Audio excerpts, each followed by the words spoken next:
Chief Justice invokes Ferris Bueller Ferrari in Supreme Court car case. Supreme Court justices on Tuesday wrestled with the scope of police authority to search vehicles without warrants, with Chief Justice John Roberts referencing the shiny red Ferrari taken for a joyride in the 1986 comedy film Ferris Bueller's Day Off to make a serious legal point. The justices heard arguments in two cases in which convicted defendants are seeking to have key evidence against them thrown out because it was obtained by police officers through vehicle searches conducted without a court-issued warrant. One case involved a stolen motorcycle that was covered by a tarpaulin and parked on private property next to a house in Charlottesville, Virginia. The other involved a rental car stopped by police in Pennsylvania driven by a man who was not named on the agreement with the rental agency in which heroin was found. At issue is whether police in the two cases violated the U.S. Constitution's Fourth Amendment, which protects against unreasonable searches and seizures. In the motorcycle case,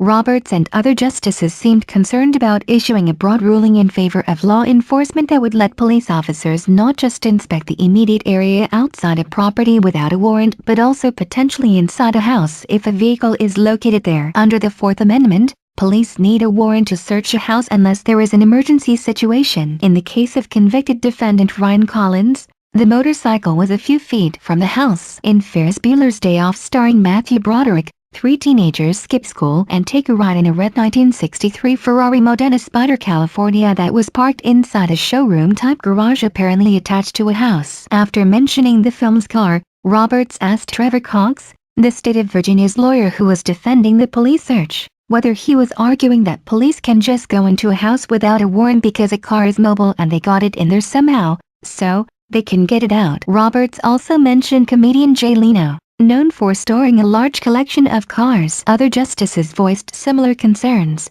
including Neil Gorsuch, who seemed troubled about police officers being able to search garages and other outbuildings without a warrant. Not many people live in their garage. Some people do, and in barns, but usually they're reserved for cars and for animals. And you're suggesting that in those places the police can search without a warrant? Gorsuch told Cox. Cox said existing legal precedent allowing police to search vehicles without a warrant when they have probable cause should extend to vehicles kept on private property, potentially including those kept in garages, although he said the court could exclude dwellings. Police were looking for the driver of the motorcycle who had on two occasions evaded police pursuit. It turned out to be Collins, who was later convicted of receiving stolen property. The second case involved a defendant named Terrence Bird who was stopped by police in 2014 while driving a car his girlfriend had rented. Police said they could search the car without his consent because he was not listed on the rental agreement. The officers found heroin and a bulletproof vest in the car. Bird pleaded guilty to unlawful possession of both items on condition that he could challenge the search. Justice Stephen Breyer appeared to support a ruling that would prohibit a warrantless search in such a case if the driver has the permission of the person named in the rental agreement to use a vehicle as long the driver did not commit a crime in taking possession of the car.